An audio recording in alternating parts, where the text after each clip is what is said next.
Hello, today, right now, there are things that I want to tell, that I want people to see, hear, feel, that I really want them to realize that we need to question.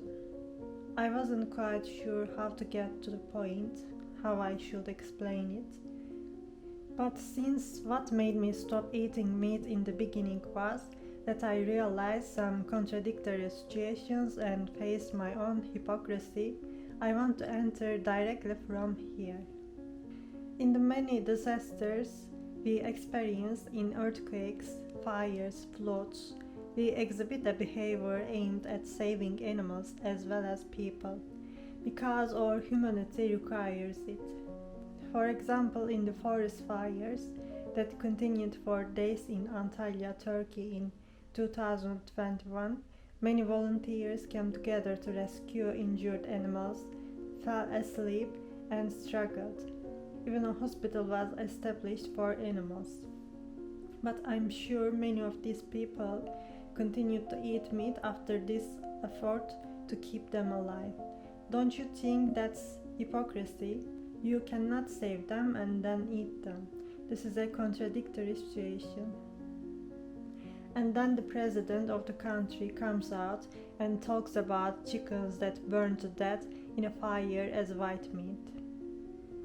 To tell the owners that they will pay as much as they are worth immediately, measuring the value of animals with money. And the fact that this is already a very normal situation, that the system already works like this. Another contradictory and hypocritical situation is that animal rape is prohibited, but hunting or killing animals for meat is legal. There is violence in both of them. There is exploitation and injustice in both of them. So, why do we consume meat? Why do we steal the meat of animals? Why are we trying to take advantage of them? Because we were all brought up this way, like this is the normal thing. Our eating habits were shaped according to a carnivorous and patriarchal order. This is how we inherited from our ancestors. In primary school, we were taught which animals we can benefit from, both meat and milk. From what animals only meat? Who decides this? What kind of logic is there? Why don't we eat cat meat or dog meat but cows? And we always saw happy cows grazing in large areas and chickens walking around merrily in the advertisements. Why should we think the opposite? Usually people say that cows always give milk, and if you don't milk them, they will suffer.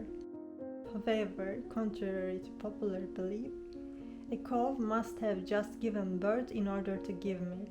That is why throughout their life, they are constantly being conceived by people, by artificial means, by force, by violence. After the cow gives birth, we eliminate her calf or feed her with another non-milk liquid and use her mother's milk for ourselves. When the calves are about 16 weeks old, we continue to exploit them by sending the male ones to slaughter and adding the female ones to the same exploitation system. How do we find this right in ourselves? I ask this question to myself too. Why didn't I think about it for years? I was able to understand that they can also feel pain and fear after I had real contact with an animal. That's when things started to change. It's like waking up from a dream. Of course, social media also has an impact. The videos and documentaries I watched all brought me to the same place and to the same conclusion. There was a system, an order that had no right or conscientious side at all. And I was a part of that order too. So now I want everyone to wake up like me, because we adopt some animals, we become friends with them, we become family, but we eat some. Why do we ignore them, ignore their feelings? Actually, it's all about our point of view. And veganism is not just a way of eating. After I decided to go vegan, the way I think about a lot of things, my beliefs changed. I don't know what beliefs and thought patterns I accept without question, but which are actually not true, which don't fit me, I don't know. I want to realize them too, get rid of them all. As humanity, we don't have to go on like this. Change is actually very easy. We just need to realize some facts. For example, the realities of slaughterhouses. Things change when we make the connection between live animals and packaged meat. Everything is happening out of sight. We don't know about the slaughterhouses, what's going on in them.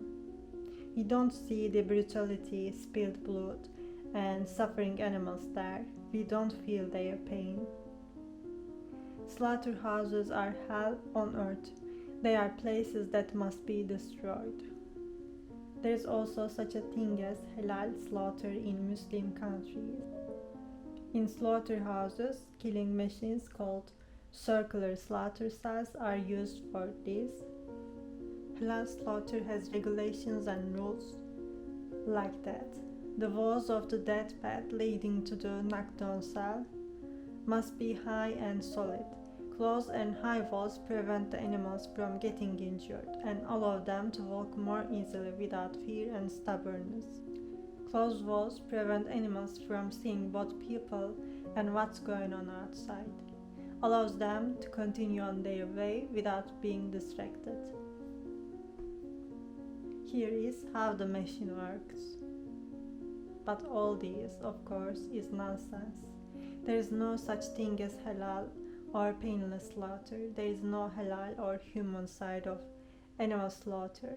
It is not possible to talk about painless slaughter as they wait in fear for their turn to be slaughtered in slaughterhouses or other places in death corridors. I can't understand how hanging by their legs on that death line and desperately struggling and waiting for that doesn't make a person's conscience ache, how it seems like a normal situation. This machine is just like the killing machines that Hitler had prepared for people. It is not different from those machines. Yes, today the human genocide is over, but the animals continue. Every day this mass murder is committed, and we continue to think that this is normal. This is the fault of all of us. As vegans, we oppose the use and exploitation of animals because we are not the reason for their existence. They didn't exist so that we could eat them, wear them, have fun with them, and experiment on them. You don't have to be an animal lover to be a vegan. It's not a question of whether you like them or not. It's a matter of respecting their right to life. Veganism is actually a part of a more general struggle against inequality, oppression, authority, slavery, and exploitation. So we can't just think of it as a way of eating. In fact, everything is a matter of choice, and we can change our choices. We shouldn't think that our individual choices are unimportant. One person's choice is a choice made for all humanity. I made my individual choice, but my conscience is still not at ease because I know that a lot of people don't even care about them.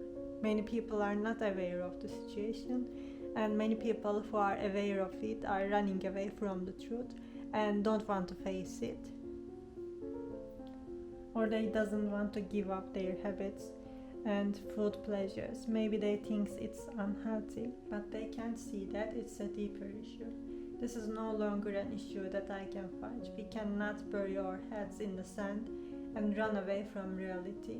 Because the fact that the name of the one on our plate is steak, chop or entrecôte doesn't change the fact that it was once a living being who could feel, had emotions, and had suffered and been subjected to violence to come to our plate.